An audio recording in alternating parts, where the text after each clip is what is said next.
छोटे से ब्रेक के बाद एक बार फिर आपका स्वागत है न्यूज 24/7 तक। मैं हूं आपके साथ निशा नामदेव। आइए रुक करते इस वक्त की बड़ी खबर की ओर। भोपाल में क्राइम ब्रांच की मादक पदार्थ पर कार्रवाई जारी। 100 क्विंटल गांजा, 36 किलो चरस के बाद अब नशे में उपयोग हो रही कोरेक्स सिरप भी पकड़ी। क्राइम ब्रांच की बड़ी कार्रवाई।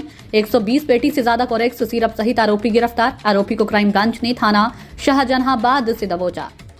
घर से बेचता था महंगे दामों में आरोपी कोरेक्स। पुरानी भोपाल में चल रहा अवैध मादक पदार्थों का व्यापार। कहां से और किससे लेकर आया था आरोपी इतनी बड़ी मात्रा में सिरप? लगातार पूछताछ जारी। पूछताछ में और भी हो सकते हैं खुलासे। लगातार क्राइम ब्रांच कर रहा मादक पदार्थ बेचने वाले तस्करों पर कार्रवाई। विगत दिनों पहले बड़ी मात्रा में तस्करों से पकड़ी गई थी करोड़ों रुपए कीमत की चरस। अब पकड़ी नशे में उपयोग की जा रही कोरेक्स। एक वरिष्ठ अधिकारी की तरफ से एक शिकायत प्राप्त हुई थी कि उनके खिलाफ सोशल मीडिया में कुछ पेपर कटिंग्स और एक चैट वायरल की जा रही है, जो कि प्राइमा फेसी फर्जी लग रही है और उसके संबंध में उन्होंने शिकायत की थी। क्राइम ब्रांच ने इसमें एक अपराध पंजीबद्ध करके एक इन्वेस्टिगेशन शुरू की है। जो भी ये चैट वायरल हुई है, वो प्राइमा फेसी देख के लग रहा है कि जो आजकल सोशल मीडिया पे अवेलेबल ऐप्स हैं जिनके द्वारा फर्जी चैट बनाने की सुविधा दी गई है, ये उसके द्वारा ही बनाई गई है। इस चैट के सत्यापन के संबंध में कोई भी तथ्य प्राप्त नहीं हुआ है।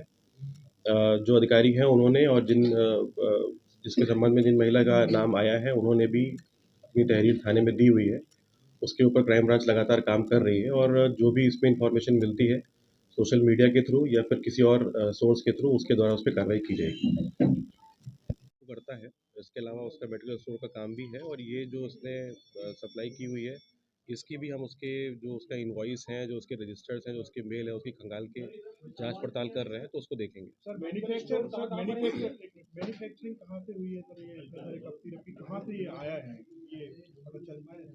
मैन्युफैक्चरिंग जो है इसकी वो हिमाचल प्रदेश की है। जितने भी फेंसिडिल और कोरेक्स यानी कि कोडीन युक्त जितने भी बैंड सब्सटेंसेस हैं, उनकी मोस्टली जो इंडिया में मैन्युफैक्चरिंग है वो हिमाचल प्रदेश के थ्रू ही होती है। पहले भी वहाँ की पुलिस द्वारा लोकल क्षेत्रों में कार्रवाई की गई है और भोपाल में भी इसके पहले और मध्य प्रदेश के अन्य जिलों में भी इस पर कार्रवाई की गई है। फेंसिडिल तो ऑलरेडी टोटली बैंड है। जो कोडीन युक्त हैं उस पर कार्रवाई अलग अलग स्टेट्स में की जा रही है और हिमाचल प्रदेश का जो लिंक क्रिएट हुआ है, नो डाउट उसको भी हम लोग इन्वेस्टिगेशन में लेंगे और आगे देखते हैं उस पर क्या कार्रवाई कर सकते हैं। मेडिकल स्टोर कहाँ कहाँ पर है, जैसे कि आपने बताया मेडिकल स्टोर का काम है। दवा बाजार में शाहजहानाबाद के पास ही बता रहे हैं कि उसका एक मेडिकल स्टोर है और जहाँ पर ये व्यक्ति रहता था किराए पर, वहाँ पर उसने एक कमरा लेकर ये कोडीन का जो ये सब्सटेंस है इसको स्टोर किया हुआ था। सर ये बताया जा रहा है कि ये क्राइम ब्रांच द्वारा जो भोपाल में ऑपरेशन अंकुश चलाया जा रहा है, उसके संबंध में लगातार जो भी सूचनाएं मिल रही हैं उस पर कार्रवाई की जा रही है। रिसेंटली हम लोग को ये एक सूचना मिली थी कि शाहजहानाबाद में एक स्थान पर कुछ बॉक्सेस में जो कोडीन युक्त कफ सिरप है उनका भंडारण किया गया है और उसको इलीगल रूप से बेचे जाने की संभावना है। उस संबंध में हम लोगों ने थोड़ी सी जांच पड़ताल की और उसके बाद जो लोकेशन प्राप्त हुई थी वहाँ पर हमने रेड की थी, जहाँ पर करीब 127 पेटी लगभग 15,000 के ऊपर की बॉटल जो है, जिनकी कीमत लगभग 26 लाख के आसपास होगी, वो प्राप्त हुई है।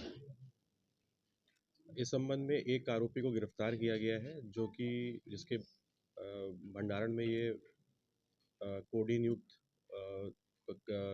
कोरेक्स यानी ऑनरेक्स कफ सिरप मिला है और उससे अभी अब पूछताछ जारी है कि इसके पहले की उसके कितने कंसाइनमेंट यहाँ पर आ चुके थे और इसके पहले उसने कितने लीटर या कितने कंटेनर्स में इसको बेचा है।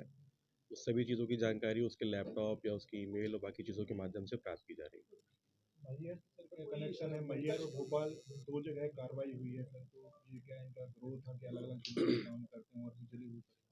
दरअसल जो ये आपका कफ सिरप है, इसका सप्लाई मैहर, कटनी और इस तरह के क्षेत्रों में ज़्यादा है। तो वहाँ पर जब भी एक पहली कार्रवाई हुई थी तो वहाँ से हमें ये सूचना प्राप्त हुई थी कि इनका जो सप्लाई का चेन है उसका एक लिंक भोपाल में भी है। उसी सूचना पर काम करते हुए हम लोगों ने ये रेड की थी और उसके बाद ये उसमें जब्ती की है। इसमें जो इसके बैकवर्ड लिंकेजेस हैं, हम लोग उस पर भी अभी काम कर रहे हैं कि ये पीछे कहाँ से मैन्युफैक्चर होके और फिर किस किस रूट से मध्य प्रदेश में आ रहा है, उस पर भी सूचना प्राप्त की जा रही है। भोपाल में अभी इसके अलावा फिलहाल जो ये व्यक्ति इसको पकड़ा है उससे अभी और बरामदगी नहीं हुई है। लेकिन उससे पूछताछ जारी है और उसकी जो पीआर ली गई है उसमें और भी इन्फॉर्मेशन निकल के आएंगे। और साथी तो होंगे सर इसके, क्योंकि इतने सारा इसके पास से बरामदगी हुई है, साथ में कंपनी एक साथ इतना कैसे दे सकती है, इसकी चेन के बारे में कुछ बताइए। दरअसल ये जो कोडीन युक्त कफ सिरप है इसको लेके जो लॉज हैं वो बहुत क्लियर नहीं है। 2016 में इसमें बैन लगा था, उसके बाद इसको हाई कोर्ट ने इंटरिम रूप से इस बैन को हटाया था।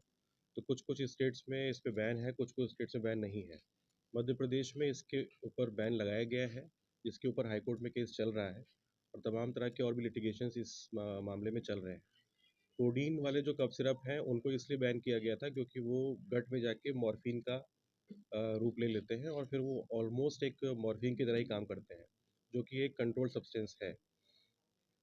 इस संबंध में जो व्यक्ति है इससे पूछताछ की गई है, तो उसने अभी अपने किसी साथी का नाम नहीं बताया है।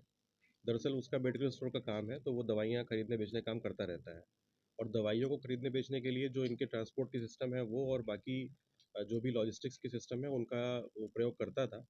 अभी किसी और साथी का नाम सामने नहीं आया है। जो इसके बैकवर्ड लिंकेजेस हैं जिसमें ग्वालियर का एक लिंक सामने आ रहा है जहाँ से ये चीज़ सप्लाई होके आई है, पर ज़रूरी नहीं है कि वहाँ पे वो उसका भंडारण किया गया हो सकता है वो केवल ही लॉजिस्टिक की सप्लाई वाला एंगल हो। तो पुलिस अभी उस पे काम कर रही है और होपफुली आगे उसमें और भी कुछ जो है तथ्य सामने निकल कर आएंगे। सर, भोपाल में भी कहीं कुछ सप्लाई करता था क्या ये? में है भोपाल जिले के अलावा और किन-किन जिलों में ये सप्लाई की बात की जा रही है? अभी फ़िलहाल जो पहली कार्रवाई हुई थी मैहर की, सतना, कटनी की, वहाँ तक की सप्लाई की चीज़ें सामने आ रही हैं। भोपाल के मेडिकल स्टोर्स पे सप्लाई का कोई अभी लिंक क्रिएट नहीं हुआ है, लेकिन इसके भंडारण को लेके और इसकी बिक्री को लेके अभी तक किसी प्रकार का कोई दस्तावेज वो पेश नहीं कर पाए हैं, जिसके बारे में उनसे जानकारी मांगी गई है और अभी तक इस प्रकार का कोई तथ्य सामने नहीं आया है कि वो उनके पास कोई भी लीगल बैकिंग है इस चीज़ को बेचने की और इस स्तर पर भंडारण करने की। सर, इसमें जो मुख्य आरोपी है, इसका कोई दूसरा अल्टरनेट काम है कि भी नहीं है, उसकी आड़ में ये पूरा बेच रहा था। जब ये ट्रांसपोर्टिंग कर रहा था तो डायपर के बीच में लागता था, इस तरह से कुछ बात नहीं था। ट्रांसपोर्टेशन के संबंध में भी क्लैरिटी नहीं है कि वो ट्रांसपोर्टेशन क्या बाकी डिब्बों में छुपा के लाता था कि नहीं, लेकिन इस व्यक्ति का जो आरोपी है इसका मेडिकल सप्लाई का काम है। वो उसको थोक रूप से भी करता है, जो डायपर्स होते हैं बच्चों के उनका सप्लाई का काम भी करता है। लोकल यहाँ पर जो दुकानें हैं उनको भी सप्लाई काम करता है। चूँकि इसके लिंक तो क्रिएटेड हैं, जो मेडिकल फील्ड में जो लोग भी सप्लाई करते हैं उनसे, तो नो डाउट कि उसी को यूज़ करके इसने ये सामान यहाँ मँगाया है। पिछले 1 साल से ये लगभग इसको यहाँ पर बेच रहा है। अभी चूँकि इसकी पीआर में पूछताछ शुरू नहीं हुई है, इसकी पीआर में पूछताछ शुरू होगी तो भोपाल में इसके क्या लिंक है, भोपाल में किन दुकानों को कहाँ-कहाँ पर रखने के लिए बेचा है, किसको-किसको बेचा है, उसकी जानकारी जो है वो मिल जाएगी।